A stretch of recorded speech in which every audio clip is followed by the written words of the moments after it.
un événement. On en parle avec Sankara de Kunta. Sankara, bonjour. Ouais, bonjour Mamie Lela, en tout cas, la minute vraiment, tu es vraiment paix, ça n'a pas de biso.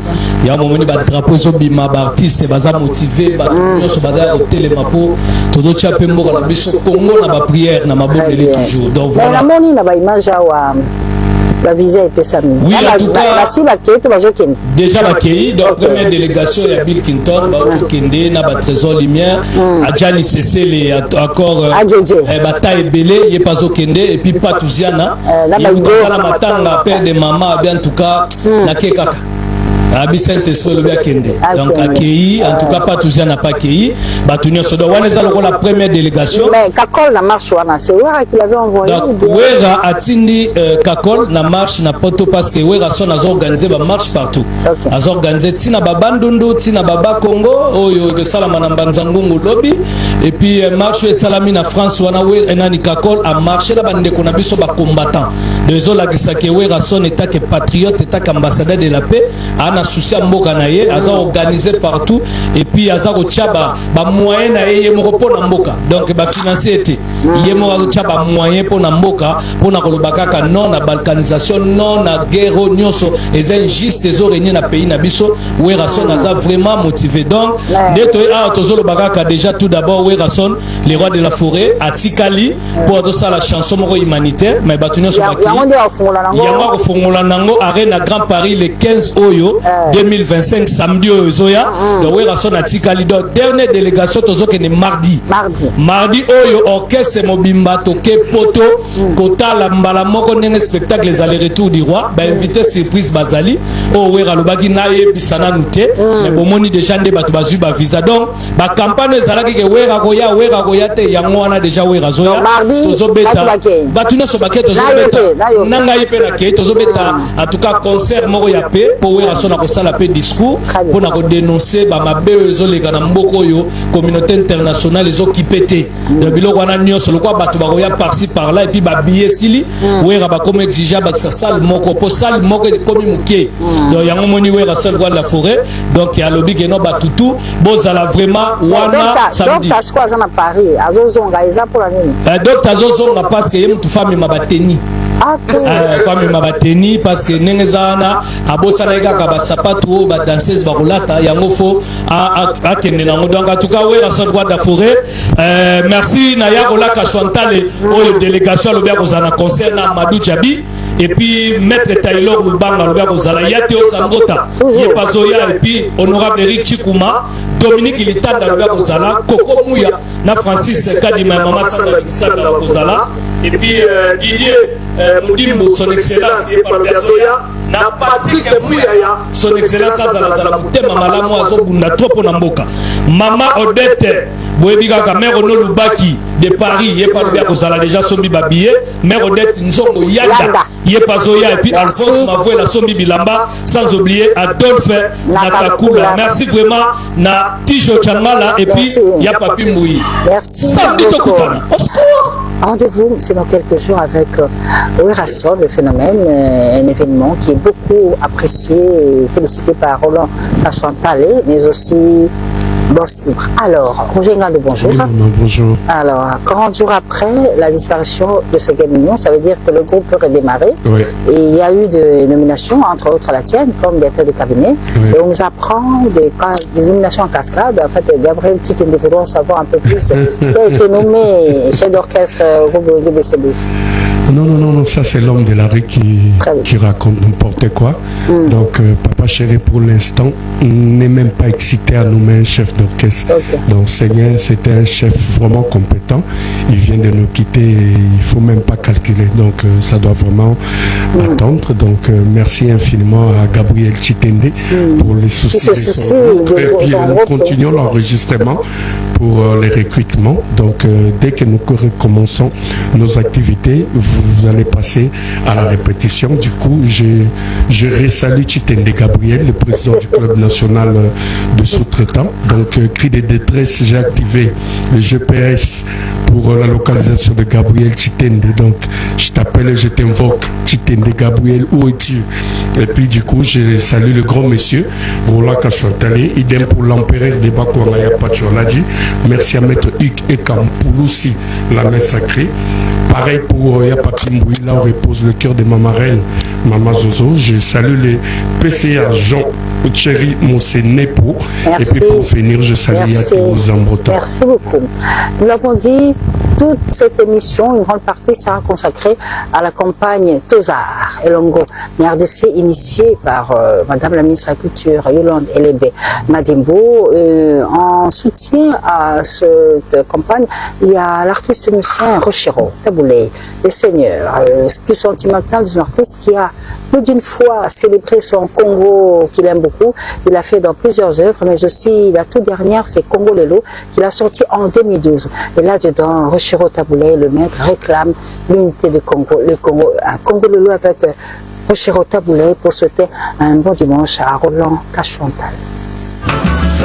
Quelques jours, cette semaine, le samedi 15 février, le Werason, le phénomène Ndiama Makanda Werason, va faire son retour, son comeback à Paris, un événement très attendu, un événement annoncé depuis la nuit des temps, un événement que le public attend très attendu au niveau de Paris. Et à l'occasion, Werason avait reçu la visite des responsables des collectifs d'ONG des droits de l'homme qui ont remis un moment qu'il doit absolument présenter au niveau de Paris lors de son spectacle le samedi prochain à Paris, un spectacle qui sera animé par Dieudonné Yangumba. Mais pour l'heure, eh bien, c'est déjà le départ des artistes. Les artistes partent déjà au niveau de la marche de nos frères congolais qui a eu lieu au niveau de Paris avec David Mombé. On l'a vu, Junior Hossein, c'était également dans cette marche. Et bien, il y avait aussi Kakol qui est parti au nom de Werason pour participer à cette marche. De retour donc à Paris pour vivre cette marche des artistes, mais aussi retrouver Werason qui déjà est en train d'annoncer le départ de ces quelques artistes que vous allez découvrir à travers ces images. Et juste après, on va parler avec Sankara Dekota tout de suite. Bonjour, monsieur. Il y a ma caméra rapide, oui. Vraiment, il faut autant la gare qu'à Herbe Boulongwa. Pour gagner pendant temps l'aéroport, ce que moi je contre-temps, on va direct in l'aéroport. On a minute pendant la photo, c'est-à-dire patienter trop, on a besoin de mon abîme. Et on a monnaie que comme on a, on pense à la mastering, il y a chanson de la paix au Tosalaki. En tout cas, chanson la pendant, il faut tous en haut, puis bien opé. Et puis quand on a la salle les gars qui sont déjà masterisés. Il y a un petit calapona si ça on lobby dans un lundi na tongo bisol mardi to la dimino malamo. Il y a un singa qui bill déjà m'informer bino déjà te récupérer qui va passeport en ambassade. Mais ça on a besoin de s'échapper ça là. On va remettre bino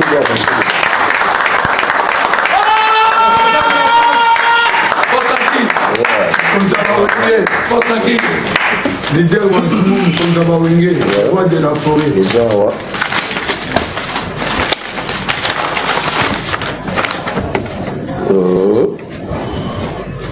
ouais, on a monnaie. Ça y a Kalonji. Ça Kalonji.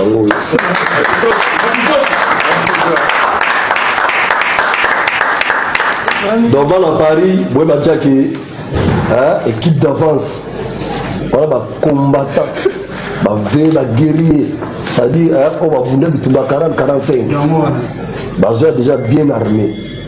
Donc on va déjà envoyer Mogo en cas apparaître. Merci. Bon voyage. Donc deux fois que tout est. Kasi le collègue comme boy. Yahweh rangia matsiliki. Mama ndeni lufundo l'équipe penza. Tout kita yanga mazori yanga mazori yanga mazori yanga mazori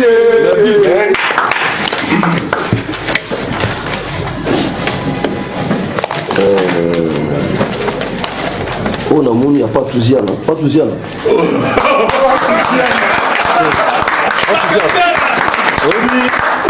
yo mingo to sala ngo pono kanisa grand frère propre comme ce question ma Viking Kesser mené voilà ina ngaka ko yokango mingo ye marami ma Kesser na Congo ya ba vieux tout ba soutenir la Kesser ba vieux Didi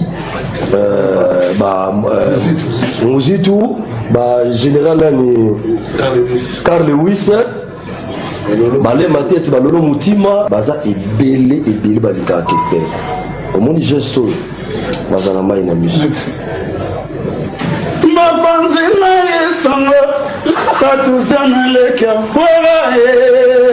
wara leke menia amemi patuzana sanga mabala commission arena tombe nzezi kinwani tunana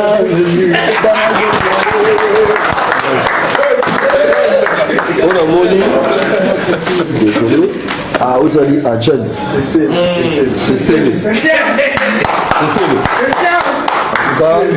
ma belle Robomba à DJ au génération maison mère Tito Zalelo vous a parmi les chanteurs Ouyanga pour badatikala na ba image notre na banu bazobota malelo donc bakina besoin na mona ki yosugo kebo ya si demande fanatique à maison mère nazakina professeur Taylor Lubanga je ne sais pas qui non qui na bila bi ouera yambanga ya bi non petit kalonji ville so kuté na esugo ke batam sumo 5 chats bato ba sengi bino ya bato ba sala maison mère des arabes adjeti encore une fois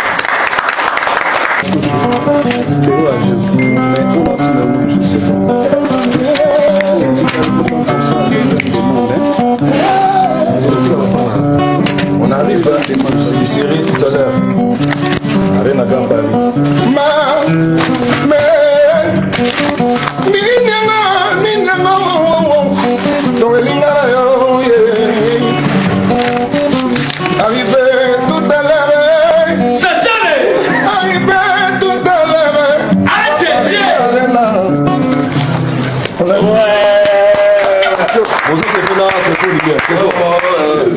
ouais, trésor. Et puis, on doit accompagner bien nos Anna Igo, Majoretta.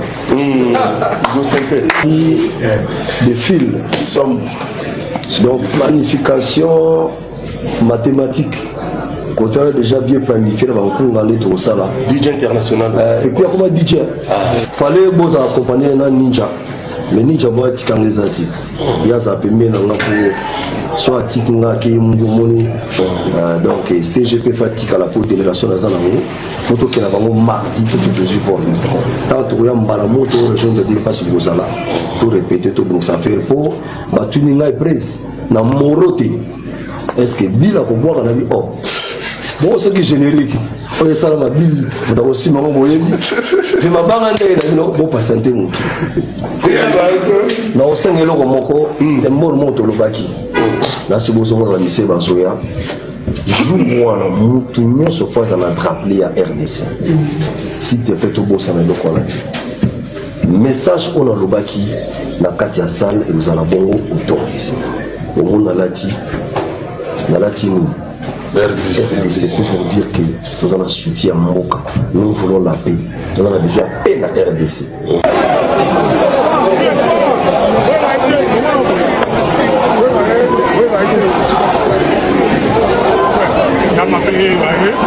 famille de filles famille de mais attendez les gars ça m'a cassé là-bas on est mis comme on a quatre avec le cigare avec papier cacole tout ça là on est ça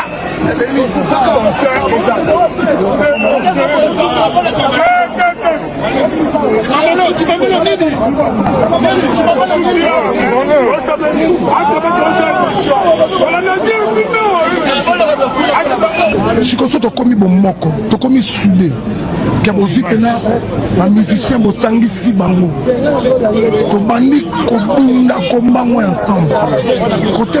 Côté musique ils ont fait un message, côté diaspora ils ont fait un message. Là si batuana dans la place barole kali soudé. Mama ndeni lufundo eleki penza. Tout okita, yangi amazo.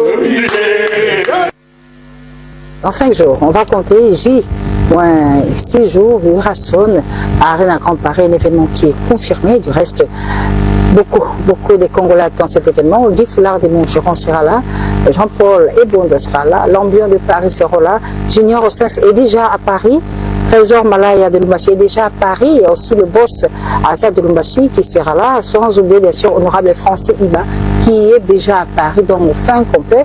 D'abord, c'est félicitations à Horace Ouzé, pratiquement il y a plusieurs années, toujours en rapport avec les affres que nous vivons à l'est du pays et pour la vie reprise.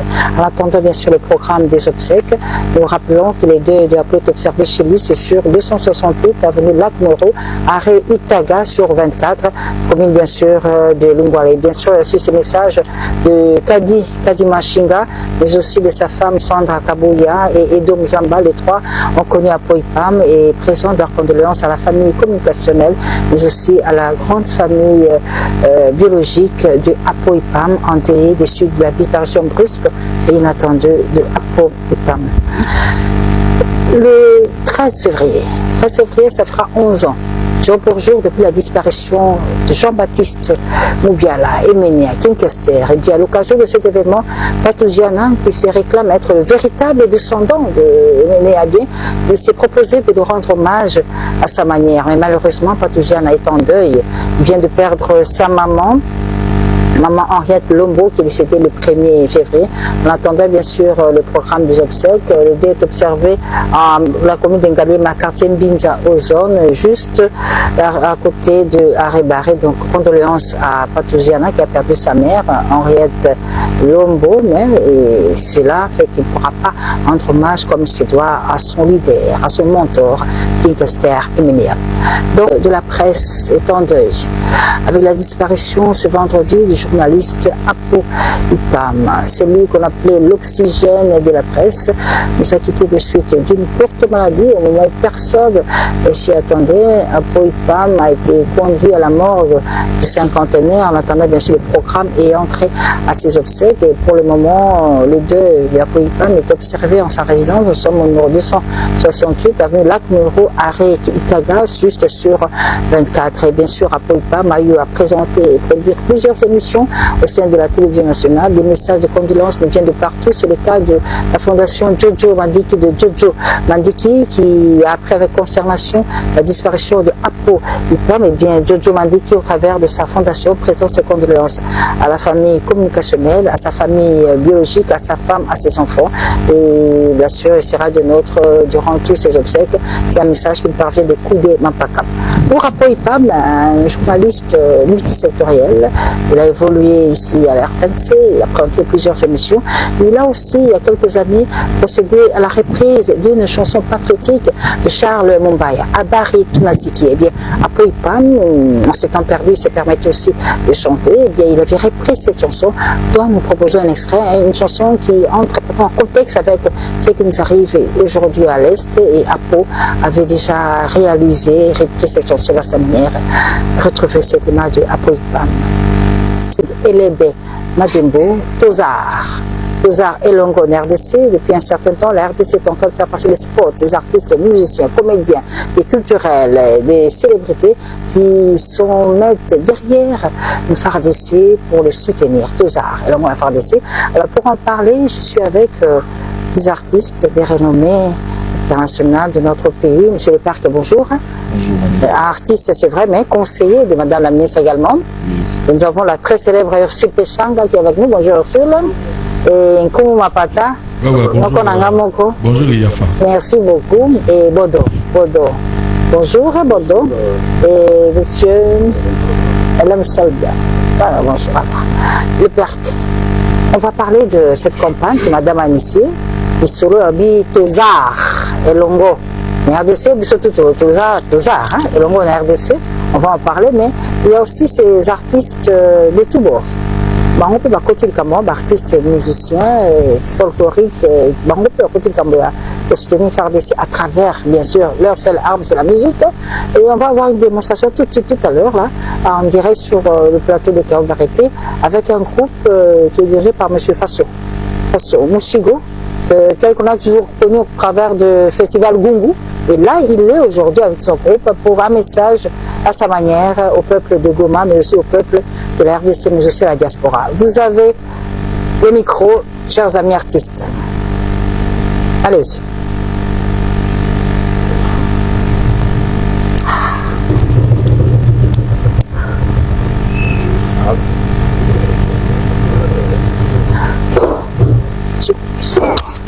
Katinga, hein?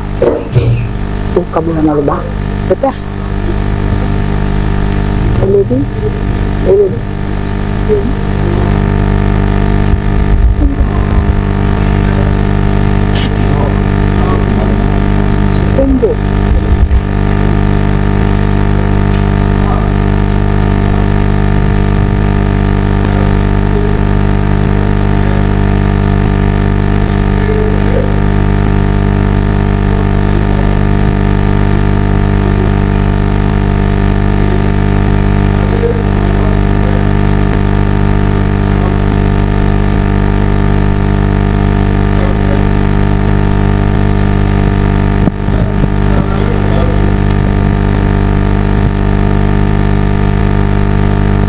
Les artistes du secteur traditionnel.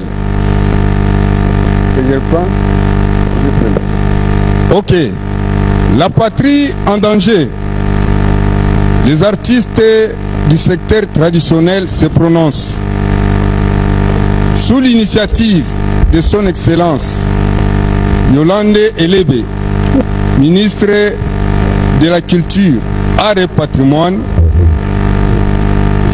nous, artistes du secteur traditionnel, réitérons notre soutien aux forces de défense et de sécurité, ainsi qu'à leur commandant suprême, son Excellence Félix Antoine Tshisekedi Tshilombo, président de la République. À ces propos, les artistes implorent et invoquent les dieux de nos ancêtres pour que l'accompagnement soit réellement effectué à nos forces de défense et de sécurité. Que les dieux de Kipanvita, les dieux de Fumukimbangu, les dieux de Lumumba, les dieux de Mobutu Sese Seko, les dieux de Mzee Laurent Désiré Kabila, les dieux de Tien Tshisekedi, les dieux d'Antoine Gizenga, qu'ils se soulèvent, qu'ils s'élèvent et accompagnent nos forces de l'ordre. Par la même occasion, que la terre de nos ancêtres soit hostile à tous nos agresseurs du Rwanda ainsi qu'à leurs supplétifs. Que les eaux de notre territoire deviennent très amères à tout ce monde.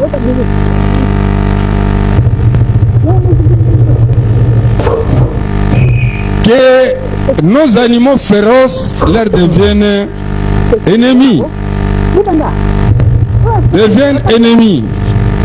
Que nos lions, nos léopards, nos aspics, nos abeilles se soulèvent contre ces agresseurs. Voilà. Par la même occasion, les OCP disséminés dans les 88 000 villages, 956 950 groupements, 575 secteurs et chefferies, 145 territoires et 26 provinces de la République.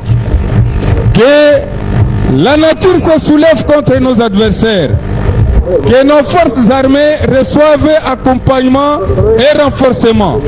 Nous invitons les jeunes à accompagner, à réintégrer les rangs des forces armées congolaises et que les détenteurs de valeurs culturelles puissent se tenir debout pour bouter dehors nos agresseurs rwandais et leurs supplétifs de M23. Que les OCP se mettent debout. Que tous les artistes se réveillent. Que vive la République démocratique du Congo. Que vive le ministère de la Culture et des Arts. Que vive les OCP. Allô. Merci beaucoup.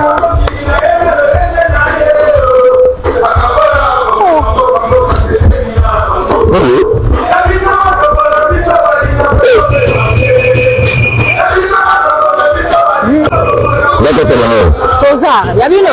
Biso bolinga tate kamandoki o poteto bomana ya sepela poteto bomana bango ba sepela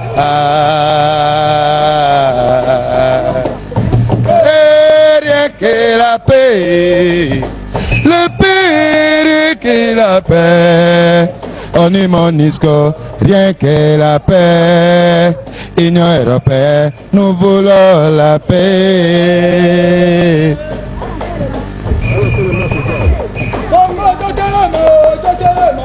Telema, Telema. La moka, la moka.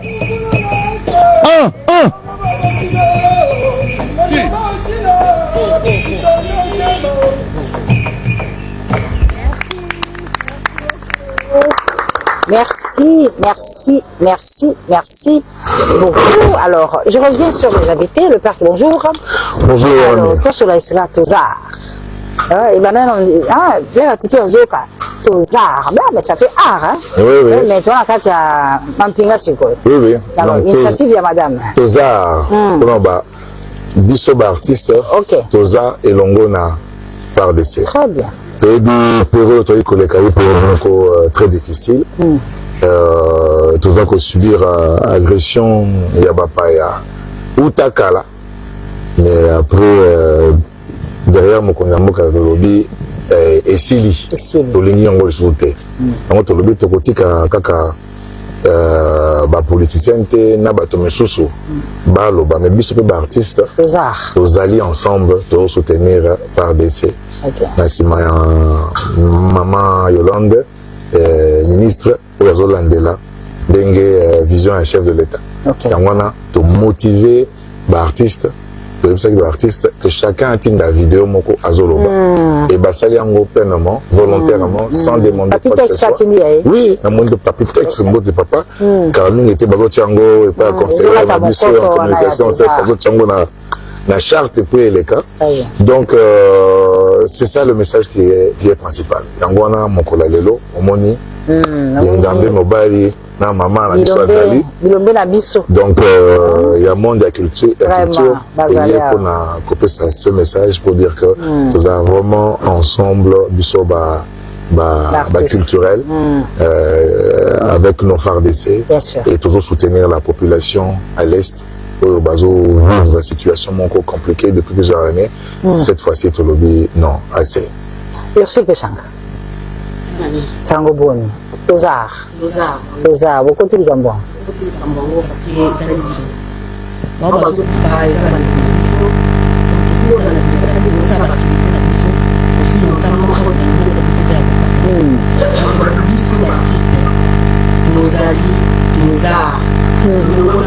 na biso toza sima na bango ba ki ba artiste baza sima na bango baza toza bango musika te donc to le na bango longo to bi que victoire est certaine. Donc to gagner match de to bango kaka to gagner parce qu'ils amboka na biso la terre na biso donc to ko tika ba paete ba ya biso toala ba bingambe mibali na Congo bingambe basi na Congo donc mboka ya mukie eko ya konza biso te. Si tu le dis que tu as un mandou qui me pandit, tu bunda, bah moi tu as appelé ma casse, tu as vraiment ma casse. Oui maman. Manda chante, Manda chante, merci. Oui mamie. D'être là, les gens qui ont été là, oui ils ont représenté. Valablement. Valablement. C'est bon parce que na mona ke bango sur ma initiative ya maman Yolande ministre na biso wende mo mbesa ki ba image vraiment la sima ya Tozar elongo mengai point na ngai na beleli na mokonzi ya mboka à soutenir la militaire na biso na bilei à soutenir bango na possibilité base la bien base la makasi et na beleli même ba mécène ya miné na mboka o loka ba Willy Musheni koda mboka loka ba maître Jean-Paul Oteba lokola lelo bande ko ministre ya Lubumbashi partout bande ko ba mécène na makasi bazali vraiment ba ya Jano Binanu ba Zambrota bo soutenir bafari de la biso pour la raison il y a bilei pour la raison il y a moi biloko ko lia bafalanga makamba biloko ko lata bazala batu mais sinon na bomoko nde tokolonga pe tokolonga so bomoko ezalité ezali vraiment passé donc ngali le barabolo ba yango na bomoko pe mokonza mboka afungola pena misu na koyeba nani azali nani voilà. Merci Renato Salibou et Chabouba pour la bande de connexion. Merci même pour le beau Singaï Neko Mamie.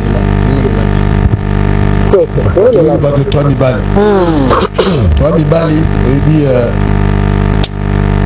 mingi bato babanzaka soki silence evandi eza lokola moto oza yuma wayumate et puis eloko apasi nde tozolela te meto eloko apasi ndeko na yo africain azobundisa ye mpo netera bapaya toza kuna te me biso toyei koloba ete ka ndenge elobi ndeko nanga manda chante mokonzi afungola miso et puis lelo oyo ezaka su likambo ya faci ye moko te parce que soki toza nanu et puis bon na tozolanda na bareseau sociaux oma batozobaloba te eza nde ye po alingaki boye c'est quoi ça eza likambo ya mboka ntango baokota ntango lisasi ebete ezotala te oyo eza kote opposition oyo eza kote royal soki loyaliste balobaka oyo eza kote voilà pouvoir pardon donc eza likambo mabele eza likambo ya mboka et biso tolobi tozar parce que art esalamaka na paix et nous prenons art comme un chiasme comme un alibi pour te faire passer message haut. La création ne s'est faite que dans la paix et la création chacun a son domaine respectif à son degré également.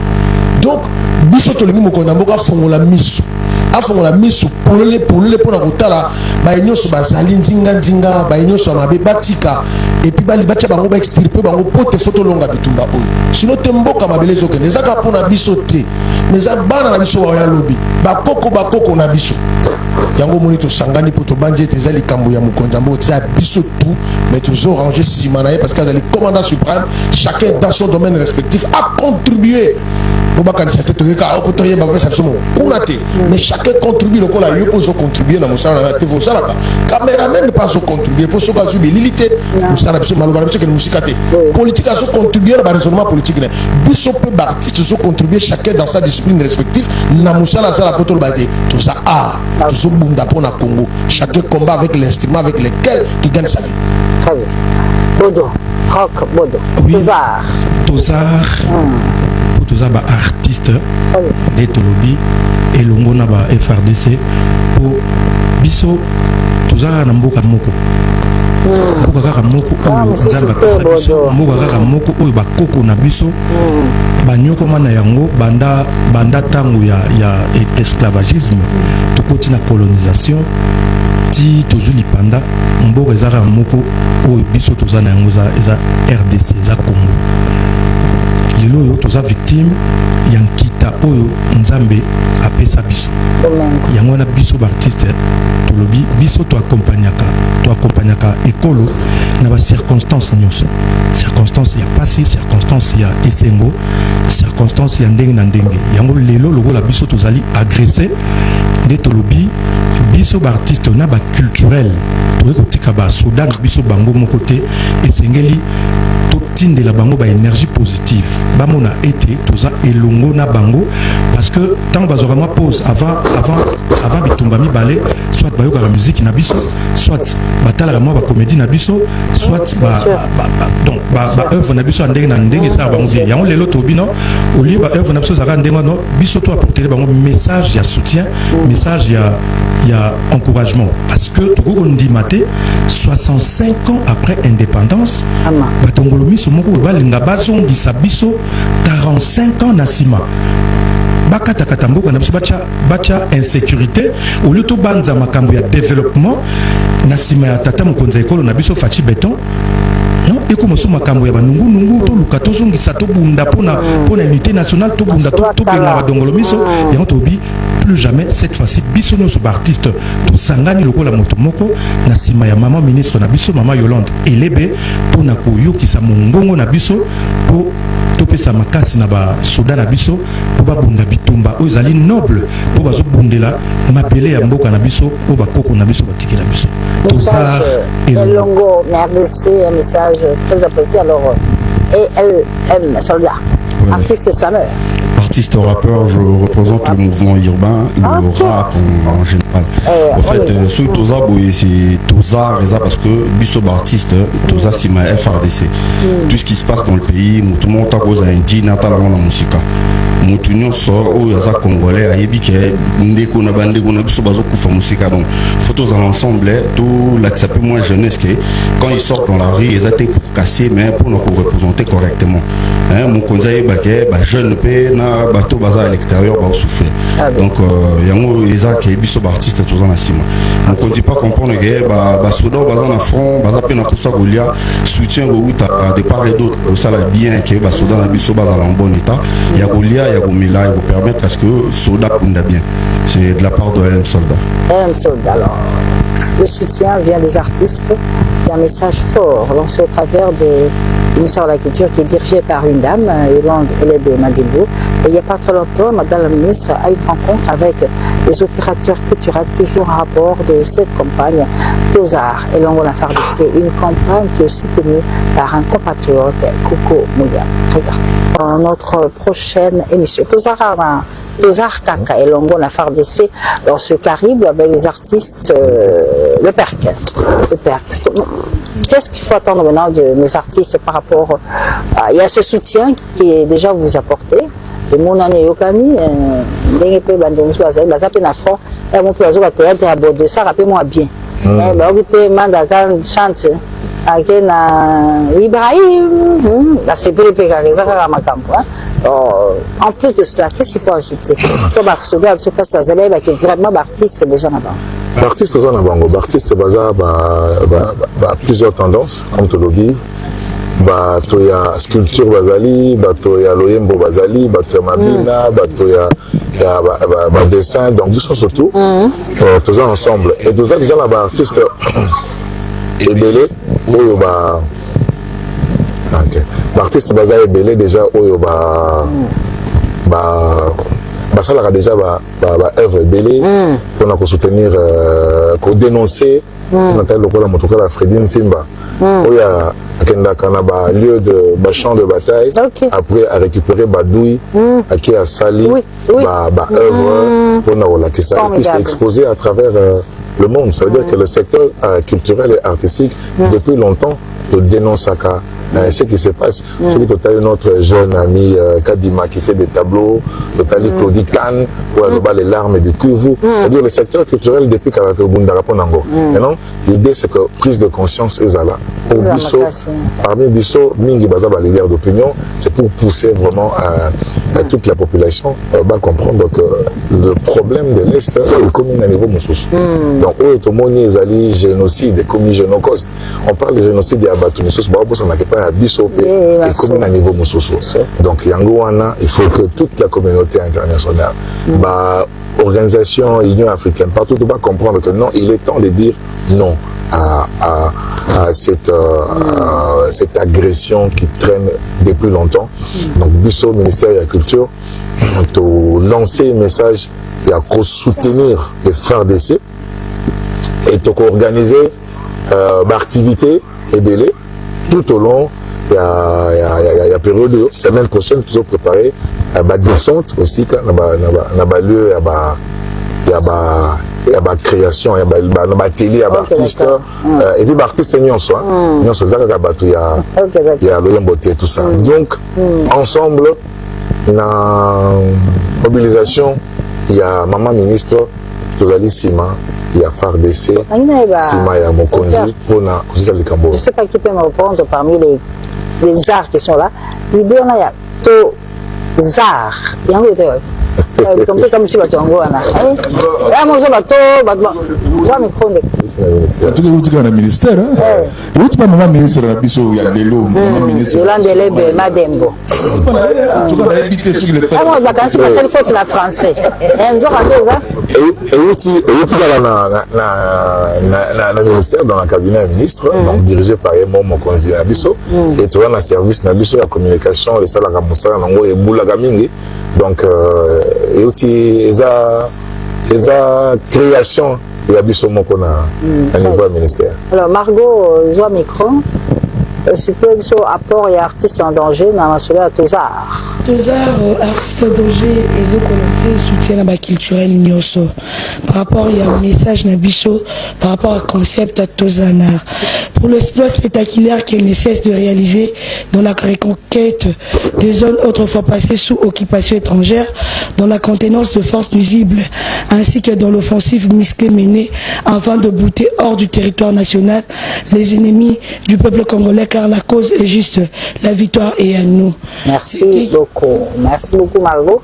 Alors Eric Paul, le fils de Jean-Paul, le président de la Tozar. Le président de la Tozar parce que ça m'a remonté à l'Ibiso, tel que la Biso. Ok. Pour le bamin, était tout égal pour tout battre Congo, c'est que la moko, etika ko personnalité nité. Donc makasi na mokonzi kolona balanda minenyo sona FARDC na biso. Tous allés ensemble toyaki, tozo pesa pe makila pour na ko soutenir mboka na biso etika la moko tolonga bitumba oyo.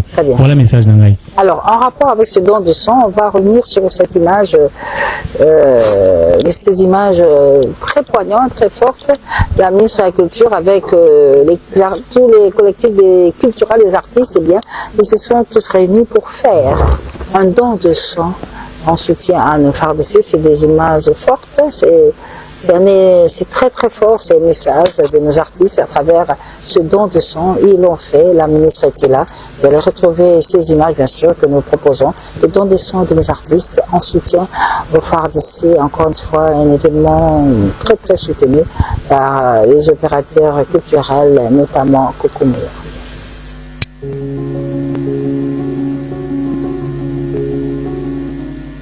Mobilisation artistique en soutien au FARDC.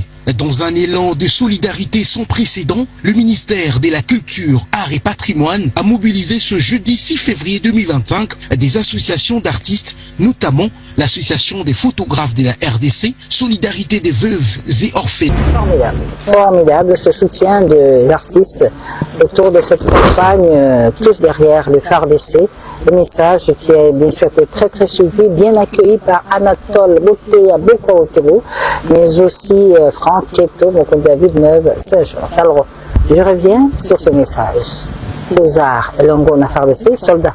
En fait, biso artiste dit Tozar ils pour soutenir FARDC et pour ça sous ce message na jeunesse où va dire qu'il va ma casse il a s'enrôler na armée et ça va bien. Parce que l'armée n'a pas besoin de bateau brave, baza makasi, pour permettre à ce que tout le monde pour territoire moroté gotikala et l'eau moroté gotikala pas parce que tout sangani étant culturel na bateau pe baza brave dans le mouvement pour permettre à ce que FARDC za liboso puis mon kondi peut comprendre que mboka gotika été tous en simanae na madame la ministre le mouvement il y a des musiciens baza vraiment na sima pour montrer à ce que tous en makasi mboka moroté gotika na maboka munguna. Voilà le message. Bodo, bakana bodo ndira na mai ndombe. Tozara la biso. Te naza na goma pena. Ah goma. Naza ko na goma ko na bunagana. Donc c'est pour dire que je suis vraiment de cœur na bandeko na biso ya goma. Donc il y a pas de RDC sans goma. Yango naza ko réitérer le soutien na biso na FARDC et na senga ba jeune. Mboko za mboka na biso ndete ko bundela yango. Na senga na ba jeune ba s'enrôler massivement na armée pour na ko bouter dehors monguna na kati na mboka na biso. Yango na senga na mokonzi mboka chef de l'état. Biso za ba artiste toi ba dramaturge hermo toi metteur en scène. Ma solo yo biso ba artiste senga fungola bena miso pour le solo ya Congo eza le scénario. Eza la mise en scène moko boye ba occidentaux bazo sala. Do so tali makamone ezo kende au monde ba ko décortiquer ngo. Au monde ndire ba zo biso le dindon de la farce. Tata mokonzi afungola miso surtout makambo et assez wana penza au sentir bena sous l'impulsion de l'Occident bazo ke no sa biso neti mise en scène parce que moi so ba le kamulelo bi changer lelo bazo respecter ngote biso to telemi azaye mokote tozana azana soutien na biso le roi ya commandant il y a FARDC biso artiste tozana simanaye pour to fungola miso pour bitumba oyo tolonga yango so tolonga lelo tolonga yango libela pe mboka na biso itikala ya solo et le Makasi RDC. Merci Maman, il est là. Le Congo est ensanglanté. Nous avons besoin de oyi beti to simana yo mama ministre elebe pe to simana yo mokonza mboka batindela basoda biloko kolia ba bisikiti wana oyi na biscuit mais bisikiti ba bisikiti wana kanga nzala ba 2 jours 3 jours donc tant muta koti combat za combat donc ba les sambuma ba sala nzoto makasi et puis pe bango moko balia lisusu na kati nzoto donc elonga na ko bakisa ngwana et puis ya misat ne ka bande ko lobi ba déjà moi na mongo ta déjà partant pour na front ça qu'on a choléra yo kanga déjà boy comme mon général la possibilité bozui bazala bien bazala makasi bazala maya ko mela bazala bilei balela lela te et là on a bêta c'était à mon ana sir ne na zo ba boy maître Gilo ando zo kanga a poussa a permettre ba konzi a solola pour ko lele ki bilei bazala la possibilité bazala nzo de kolomoni parce que na cause persiste peshanga zo micro peshanga et le qu'on a conseillé exact que en ce moment tous à la INI. Très bien. Nous avons besoin d'un parti politique qui est contre pouvoir ou non parce que ceux qui bakoti na opposant sa opposition na bangote donc mboka eza ya biso nyonso muluba mukongo mungala muswahili nami toza biso toza corps moko quoi tolingana tobengana banguna na mboka na biso ngana sengi ka unité eza vraiment important. Merci beaucoup d'armer Margot Lobini Margot Azokende. D'abord, Moussa déjà combattante, soldat déjà. Je demande à toutes les femmes de s'enrôler à l'armée congolaise. Tous vraiment la Simana Bisso, la Simana Bino. Nous disons vraiment merci beaucoup à Madame la ministre Yolande Lebe. Oh, Aeko Sangisa. Tout aussi on a bagé nyoso, on a bandaku nyoso, tout téléma. Ce qui tout télémi tem to monde na mboka o azate. L'union fait la force. Tout l'ingi sous division T.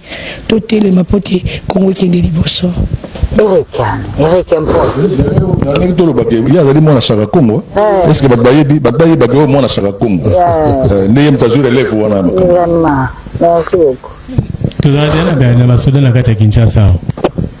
Heureusement que indaka tutumbaka bango ba côté kuna bayebi déjà. Non, tozongela ka senango. Mais maloba bisa tukana na pesa liboso sentiment patriotique. Na kati ya Congo mobimba. Batata balakisa ndakisa et qui bana tolongi tumba. Tous on a besoin d'armée bien sûr, recrutement, mais il faut une armée loyaliste, fidèle. Au bébé que ceux qui ba koti tokende poto si sabitumba était nabiso zonga mobimani zalaki. Et puis likamuya goliana salaire ya basoda. Salaire ya basoda, kolia ya basoda. En tout cas, il faut le qu'on a ekoma. Pour ceux qui basali yango, onyo se tikali comme facile. Na ceux qui bewana. Merci beaucoup na zaiko sanga kaka merci na bino ba pansango situation na biso na sona RTNC ko banda le directeur général na biso oyo azali ko accompagner mokonza mboka pa na komi toujours mama parce que mama za maîtresse mama no sanjo na telena ko la ko yebisa kaka mona ya mama matekasa mama mate toebi azamona pétignance ngana mona je suis de la commune présidentielle naza voisin je suis parmi des familles bongwe professeur ordinaire, que je salue sa mémoire. Biso tout sangania motako sate toebi bapa ya mboka oyo. L'artiste n'a pas un mandat. Nous sommes que les ambassadeurs tous engager jeunesse congolaise. D'abord na basa roulement, il y a armée. Bajen kinwa, bajen nyo sacré pater, bande kwaku nyo bana basa kuso. Loyaka lotana armée. Loyaka bokila kola ba peka ko bo portu. Iso. Non, l'équipement n'est pas langue nationale. Toujours na zoko soutenir. Omoni toza na difficulté moko ke bakambi bazo kamba biso na mboka il faut ba d'abord mboka d'abord. Mboka tolobaki moto mboka ozwaka pouvoir na mindoki te. Na participé à l'alternance civilisée le 24 janvier 2019 na palais de la nation. Lelo ekolo bitumba manque à faire. Lelo kozala ezate. Topé de tapouille pour donner l'ennemi accès à continuer ko piétiner la mémoire de l'élite. Et c'est comme ça batowana bazoti mo na mabulu na bango. Parce que la Bible zolo baka celui qui tue par le pays mourra par le pays. Nous sommes un pays laïque. toza ba chrétien et notre président chef de l'état Félix Antoine Tshisekedi Tshilombo atikaki mboka oyo na maboko ya Nzambe mpona koloba oyo nyonso oya mpona kobundisa Congo azobundisa ne Nzambe et échec na bango eza total. Tout ce qui vient de dire, Nalina le français, mais bon, ils ont kima. Grand frère, qui bodoto le bar, le bi, scénario théâtre. Mais nous sommes professeurs de théâtre. Tout ce qui se passe, on voit que c'est le théâtre. On doit continuer, qu'on kabola ka pouvoir, na dynamique à Congo. C'est fini. Président Fatih Beto a négocié dans la moutupété. Tous après, pour kobunda pesi sali tosi la tokosi la pona mboka la biso ya ngona to sengi ka toza elongo na FARDC biso nyonso to telema pona mboka to telema pona ekolo toza elongo na FARDC toujours. C'est l'ambassadeur de la paix au rassemble le roi de la forêt. Trop c'est trop, nous voulons la paix. Toza elongo na FARDC. Tous ensemble pour la RDC. Ozali Elongo na FARDC. Ça fait très mal de voir ce qui se passe à l'Est. Je rends hommage à FARDC. Ensemble, soutenons tous nos FARDC. Trop c'est trop, nous voulons la paix. L'air est grave. Des femmes et des enfants souffrent. Totikala ensemble, Bomoko Lisanga. Congo et Zamabélé Nabiso. Je viens par cette vidéo rendre hommage à nos voyants. Ils sont allés défendre l'intégrité de notre territoire. Toza Nabino Elongo. Artiste nyonso to termine na sima na bino, toza Nabino Elongo. Toza Simaya, FARDC. Biso nyonso to telema pona mboka. À tous nos vaillants soldats, vous qui vous battez bec et ongle et luttez jusqu'au sacrifice ultime. Tozar Elongo à FARDC. FARDC, Nabino Kolonga. Tozar Elongo. Vous n'êtes pas seul, nous sommes ensemble. Cette injustice, nous ne l'accepterons plus. Nous prions continuellement pour vous.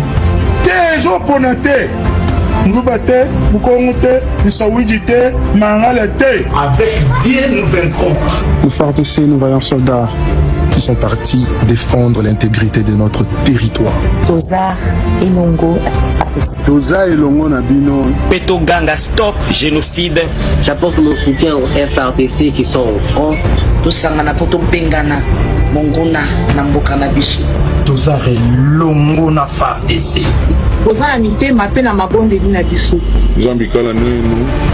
Mulongisha balungi babena Rwanda vita. Tozar ensemble. Tozar Elongo na FARDC. Tozar Elongo na FARDC. Tozar Simaya FARDC. Tozar Elongo na bino. Je rends hommage à tous nos vaillants soldats. Tozar Elongo na FARDC. Tozar derrière FARDC. Tozar. Tozar. Tozar. Tozar. Tozar. Tozar. Tozar. Tozar. Tozar.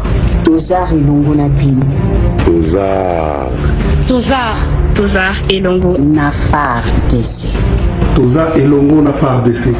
Tozar Elongo na FRDC. Tozar Elongo na FARDC. Tozar Elongo na FARDC. Bisonye sosima ya FARDC. Pona lokuma mboka bendele ko ya pe.